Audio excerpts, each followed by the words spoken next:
సింహం. రే ప్రసాద్, నీకు లేడి పిల్లలే అనుకున్నాను. సింహాలు కూడా ఉత్తరాలు వస్తున్నాయి. సింహమా? మా నాన్నగారి దగ్గర నమ్మిన బట్టలే. ఏమంట? మా నాన్నగారికి ఆరోగ్యం బాగాలేదట. మరి ఆలోచిస్తూ నించుతావరా?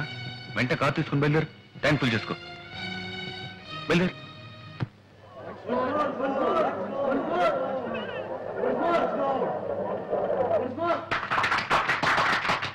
బాబు సంతోషం ఎక్కువైందంటే నా ఇప్పే దొరికిందా? బాబు ఈ రోజుల్లో ఉత్తరాలు రాస్తే చేరుతాయా? రమ్మని రాశాను, వెంటనే వచ్చేసావా?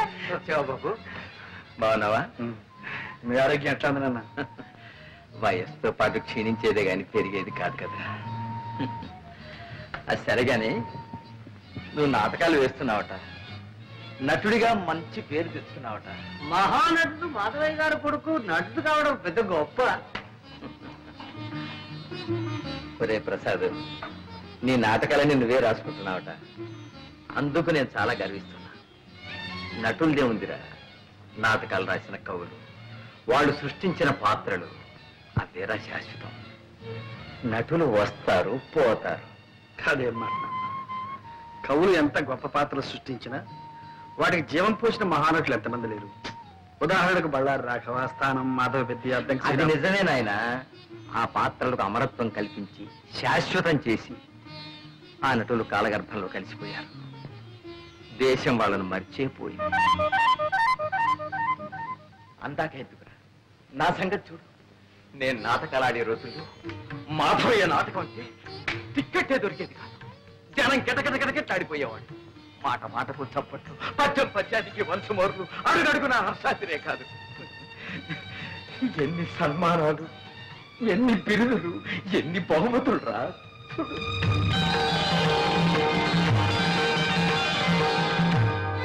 ఆనాడు నాకు వచ్చిన బహుమానాలన్నీ ఇవాళ నన్ను వెక్కిరిస్తున్నాయిరా. ఇవాళ నేను ఎవరికి కావాలి, ఎవరికి గుర్తున్నాను? తలిచేవాళ్ళు ఎవరు, పలకరించేవాళ్ళు ఎవరు? ఆనాటి ఆ వైభవాన్ని, ఈనాటి ఈ స్థితిని తలుచుకుంటే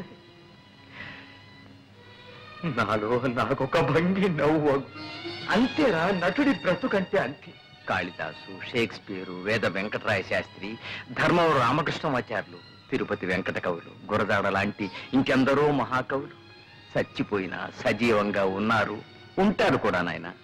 అందుకే నువ్వు రచయిత అయ్యావంటే నేను అంతగా గర్వించాను నాయన. ఒరే, ఒక్కసారి నాటకం చూడాలనుందో. నాన్న, మీరు నా నాటకం చూడడం నా అదృష్టం నాన్న. ఈసారి నాటకం ఇచ్చినప్పుడు నేను తప్పకుండా తీసుకెళ్తాను. అలాగే. అంతవరకు ఎందుకు? మీ ఆరోగ్యం కూడా బాగాలేదు. మీరు వెంటనే నాతో రండి. అక్కడ మీరు ట్రీట్మెంట్ కూడా చేయించుకుందరు. కానీ పట్నంలో ప్రాణం పోసే డాక్టర్లు ఉన్నారో ఏమిటో? అదేం అక్కర్లేదు కానీ నీ నాటకం ఉన్నప్పుడు చెప్పు, తప్పకుండా వస్తా. అలాగే. అప్పుడే వాడిని వీటెవరు గోపాలరావు కూడా చూసి రావచ్చు. గోపాలరావు మా బాల్య స్నేహితుడురా. ఆ మధ్యన నిన్ను ఒకసారి పంపించమని చూడాలనుందని కూడా ఉత్తరం రాశాడు. నాన్న, దేనికి? వాడు ఎప్పుడో ఏదో కష్టాల్లో ఉంటే నేను కొంచెం సాయం చేశాను. దాంతో వాడికి అదృష్టం పట్టిందని, కోటీశ్వరుని అయ్యారని వాడికి పెద్ద నమ్మకం. పాపం మన డబ్బు మాత్రం వడ్డీతో సహా అప్పుడే ఇచ్చేశాడు. కానీ కృతజ్ఞత మిగిలిపోయిందిరా వాళ్ళు. అంటాడు, ఒరే మాధవయ్య, నీ కొడుకు నా కూతురిచ్చి పెళ్లి చేయాలరా, అప్పుడు కానీ నీ రుణం తీర్చిన విముక్తి కలగదురా అంటాడు. పెళ్లి కూడా ఎందుకు లేదు? ఒరే, ఆ పిల్లని చేసుకోవాలని నీకేమీ నిర్బంధం లేదు. వెళ్ళి చూసిరావు సరే. అయితే అక్కడ చిన్నబాబు పెళ్ళ రెడీగా ఉందన్నమాట. ఏడ్చావులేరా, అక్కడ కాబట్టి ఇంకో చోట రెడీగా ఉండదా ఏమిటి? సరే, ఇక్కడ వంట రెడీ, భోజనానికి సిద్ధం అయితే వడ్డించడానికి రెండు రెడీ, నాన్నగారికి రొట్టి పాలు రెడీ. మరి ఇప్పుడు రెడీ లేనిది ఏమిటి? ఒకటే ఒకటి ఏమిటి? నాకంటూ ఒక పిల్ల, ఒక ఆడది.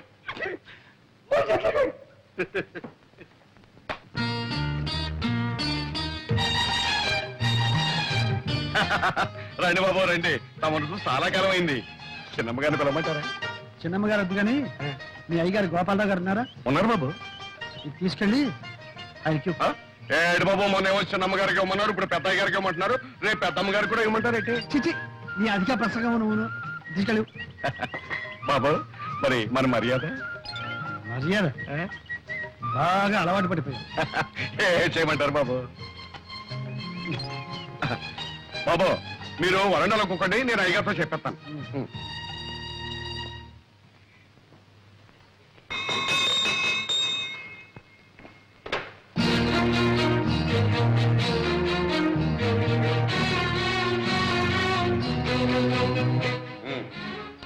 వచ్చినట్టేనా మీ పద్ధతి ప్రకారం అందరం వచ్చాం. Very good.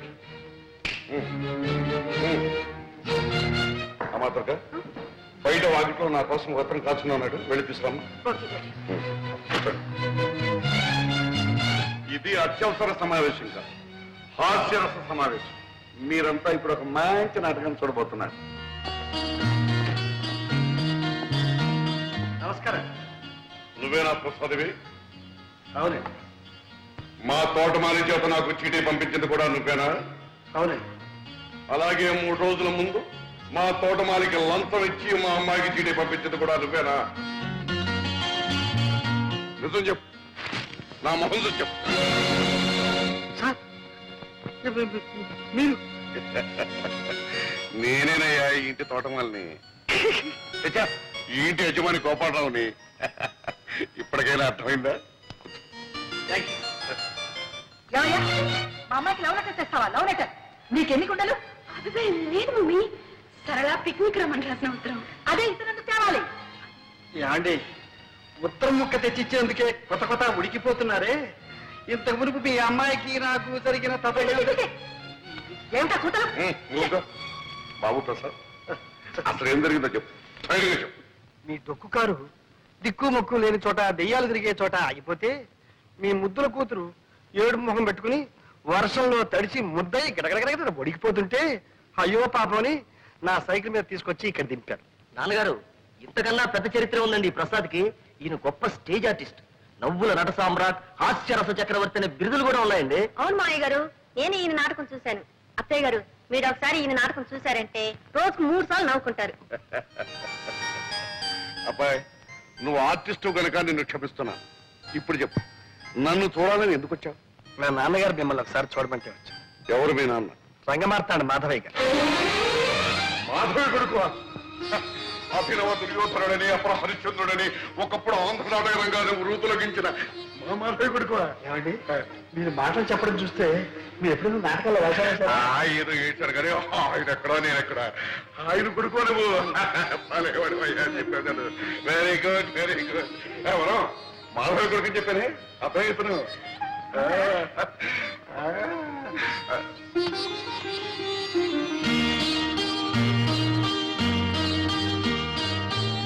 చూడబ్బాయి, ఒకప్పుడు నేనే అన్నాను, ఒరే మాధవ, నా కూతుర్ని నీ కోడలు చేస్తాను రాని.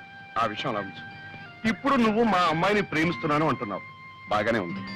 కానీ ఒక విషయం, మా అమ్మాయిని గురించి నీకు ఏం తెలుసు, ఎంత తెలుసు? ఈ రోజు దాకా తెలిసింది మీ అమ్మాయి కాలేజీలో చదువుతుందని, కారులో వస్తుందని, కాస్త గేర మనిషిని. ఇప్పుడు కొత్తగా తెలిసింది ఆ అమ్మాయి మీ కూతురు. కరెక్ట్, అంతే కదా. అంచనిస్తూడం కంటే ఆదనిస్తూడం మంచిదన్నారు కనుక మా అమ్మాయిని గురించి నీకు చెప్పవలసిందంతా చెప్పిస్తున్నాను. అది పుట్టినప్పటి నుంచి మాకు బాగా కలిసి వచ్చిందనే ఉద్దేశంతో కొంచెం గారాబగా పెంచాం. అందుకని దానికి తలకమించిన గర్వం, గర్వానికి మించిన మొండితనాన్ని తలదనే మూర్ఖత్వం. మనిషి దుడుకు మాటకట్టు గాని పాపం మనసు వెనపోసలాంటిది. ఆవేశంలో డబడబా మాట్లాడేస్తుంది గాని తర్వాత బాధపడుతుంది. నిజం చెప్తున్నాను, నాకు మా అమ్మాయి ఎంత ముఖ్యం, నువ్వు కూడా అంతే ముఖ్యం. రేపు నువ్వు బాధపడకూడదు. అందుకని 2 రోజులు టైం తీసుకుని బాగా ఆలోచించుకుని చెప్పు. చేసుకుంటానంటే సంతోషం, చేసుకోకపోతే బాధ లేదు. అర్థమైంది కదా? అర్థమైంది. వెళ్తా. అబ్బా, వెళ్తాననుకోవయ్యా, వెళ్ళొస్తాను అనాలి. నువ్వు తప్పకుండా రావాలయ్యా. ఇదిగా ఈసారి వచ్చినప్పుడు మాత్రం లంచం. ఒరే ప్రసాద్, ఏ తండ్రి తన కూతురు గురించి ఇంత పచ్చిగా చెప్పడరా? గోపాలరావు చెప్పాడు అంటే తన కూతురు నీకు ఇవ్వడం ఇష్టం లేక, తను చెప్పలేక నీకు నువ్వే తప్పుకునేందుకు ఎత్తువేశాడేమో నా అనుమానం. నే అలా అనుకోవడం లేదురా. రే, నాకు వేరే అనుమానం ఉందిరా. ఏమిట్రా? మన కార్లు, బంగళాలు, ఈ పటాటోపం అంతా చూసి దుర్గ ఇవన్నీ నావేనని అనుకుని ప్రేమిస్తుందేమో అని నా అనుమానం. ఏమో అనుకోపోతే ఎదురుపడి మాట్లాడితే పోలా? నేను మాట్లాడాలనుకుంటున్నాను. ఓకే, డైరెక్ట్ గానే చెప్పేస్తాను.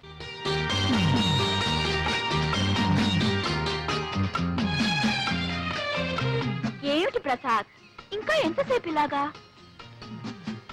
నేను ఇప్పుడు కొన్ని నిజాలు చెప్పబోతున్నాను. అలాగా? అయితే భగవద్గీత తెచ్చావా?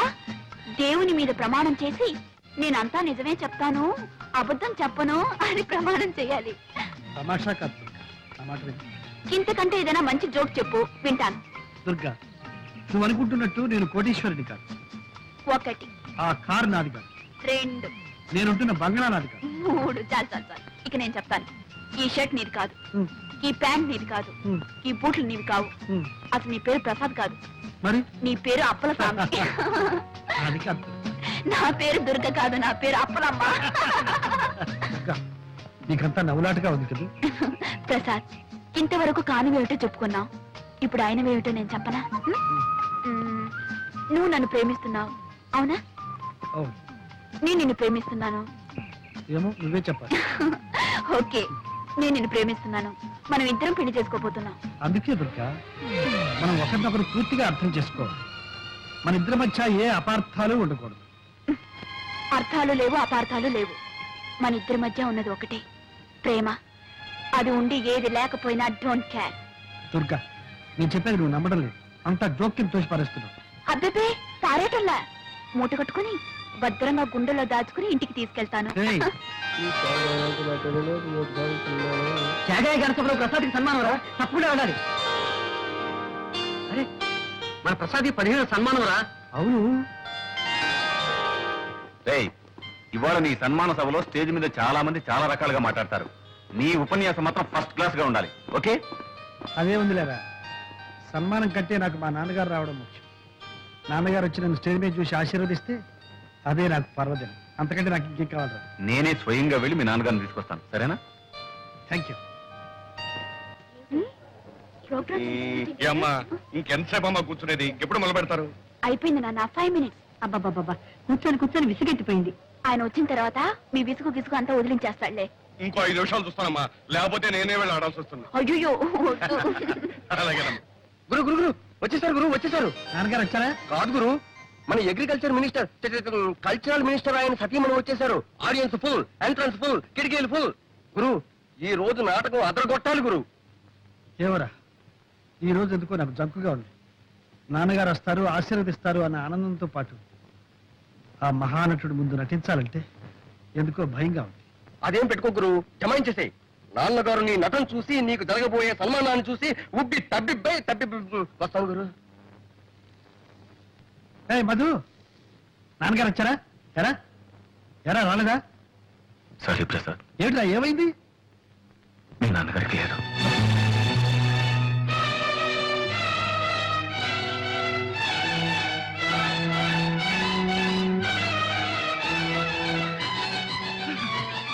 ప్రసాద్, ప్రోగ్రామ్ క్యాన్సిల్ చేద్దాం.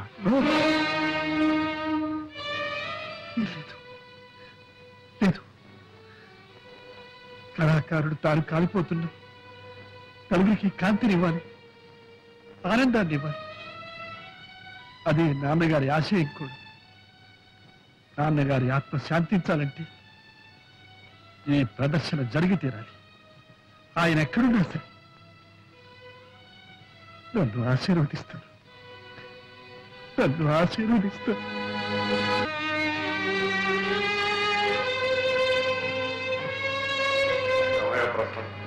అంతా పూర్తి చేసుకుని వస్తున్నావు.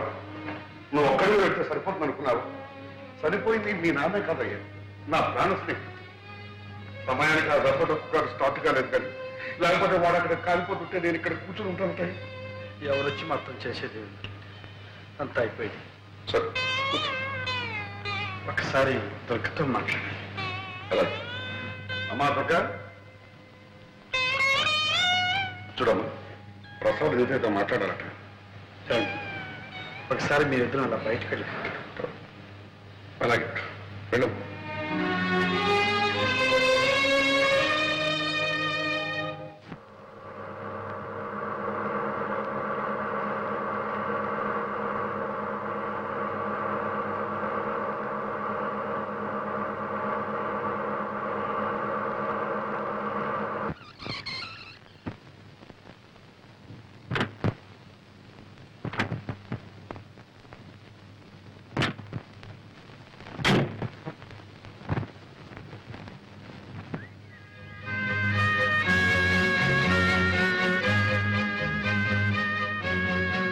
మనిషి ఉన్నప్పటికంటే లేనప్పుడే తెలుస్తుంది ఉన్న విలువ లేని వెలితి. విలువంతా నీ హృదయంలో దాచుకున్నావేమో గాని వెలితి మాత్రం నీ ముఖంలో కొట్టొచ్చినట్టు కనిపిస్తుంది. సరే, నేను ఈ స్థితిలో కూడా జోక్ చేస్తాననుకోగా ఏమిటో చెప్పు. అప్పుడు చెబితే నమ్మలేదు, ఇప్పుడైనా నమ్ముతావా? ఏమిటో చెప్పండి. దుర్గా, ఈ ప్రపంచంలో అనాదిగా ఉన్నవి రెండే జాతులు, ఉన్నవాళ్ళు లేనివాళ్ళు. ఈ రెండు ఎప్పుడు కలవు, కలిసి జీవించరు. ప్రసాద్, నేను ఈ కారు బంగ్లా చూసి ప్రేమించాననుకుంటున్నావా? అవి నా కొత్తవి కావు. నీకు పేదరికం కొత్తదేగా. ప్రసాద్, ఏమిటి నువ్వు అనేది? నువ్వు పేదవాడివి, నిన్ను పెళ్లి చేసుకుంటే పేదరికం అనుభవించాలనేగా. పెళ్లి తర్వాత కూడా నువ్వు పేదవాడివిగానే ఉండిపోతావని ఎందుకు అనుకోవాలి? అంటే మీరు మహారాజులనే?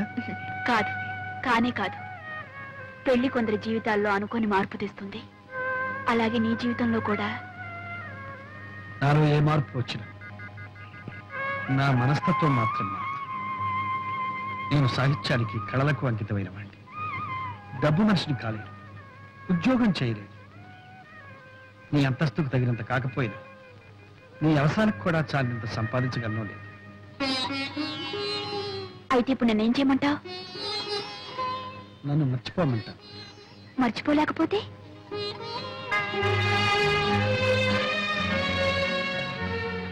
కనీసం బాగా ఆలోచించైనా నిర్ణయం తీసుకోమంటా. అంతేనా? సరే, అలాగైతే బాగా ఆలోచించి నిర్ణయిస్తాను. నీకు తెలుసో తెలీదో, ఊళ్ళో ఉన్న ఆడపిల్లలందరూ ప్రసాద్ అంటే పడి చస్తున్నారే. ఆ తత్సేవాళ్ళే చేసుకోమనండి. కింద భూమి పైన ఆకాశం తప్ప ఏమీ లేని ఆ దరిద్రుణ్ణి. ఇదిగో ఆ మాట నొత్తట్టాను. మనం ఒకప్పుడు అష్టదరిద్రులం అయిపోయి నడివీధన పడ్డాం. ఆ సమయంలో వాళ్ళ నాన్న ఆదుకుని సహాయం చేపట్టే మళ్ళీ మనం ఈనాడు స్థితిలో ఉన్నామే. మనుషులు అయినందుకు మనకు ఆ మాత్రం కృతజ్ఞత ఉండాలి. మీకంత కృతజ్ఞత ఉంటే సహాయం చెయ్యండి, డబ్బు ఇవ్వండి, బాగా కట్నం వచ్చి ఇంకో అమ్మాయిని తీసుకొచ్చి పెళ్లి చెయ్యండి. చెయ్యొచ్చు, కానీ నీ కూతురు అతను ప్రేమిస్తోంది. మరి దానికేమండి? దానికేం తెలుసండి? ప్రేమ గీమ. ప్రేమట ప్రేమ. ఆ అబ్బాయి సంగతి తెలియక ప్రేమించుంటుంది. ప్రేమించి కూడా తెలిస్తే మానేస్తున్నట్టవా? తప్పకుండా మానేస్తుంది. ఆహాహాహా. ఎంత మంచి కూతురు కన్నావే మహా తల్లి. డబ్బుంటే ప్రేమించి లేకపోతే మానేసేది ఆడదా? ఇది ఒకందుకు మంచిదలే. నీ కూతురు అతన్ని పెళ్లి చేసుకోకుండా ఉంటాం అతని అదృష్టమే. మరీ మంచిది. ఇంకా ఈ పెళ్లి మాట ఎత్తకండి. అబ్బాయిని ఇక్కడ రావద్దని చెప్పండి, మన అమ్మాయి మీద ఆశలు పెట్టుకోవద్దని చెప్పండి. ఖచ్చితంగా చెప్పండి. ఆ మాట ఏదో నీ కూతురునే చెప్పను. నా పెళ్లి గురించేగా మీరు మాట్లాడేది? అవునమ్మా, మీ అమ్మ నా పెళ్లి విషయంలో దయచేసి మీ ఎవరి ప్రసక్తి నాకొద్దు. నేను ప్రసాద్ని మనసారా ప్రేమించాను. అతన్నే పెళ్లి చేసుకోవాలని నిర్ణయించుకున్నాను. నీకేమైనా మర్చిపోయిందా? అమ్మా, మీరు కాదంటాం, నేను అవునంటాం, ఈ మామూలు రభసంతా వద్దు. నా ఇష్ట ప్రకారం పెళ్లి చేస్తే చేయండి, లేకపోతే నేనే చేసుకుంటాను. శుభం.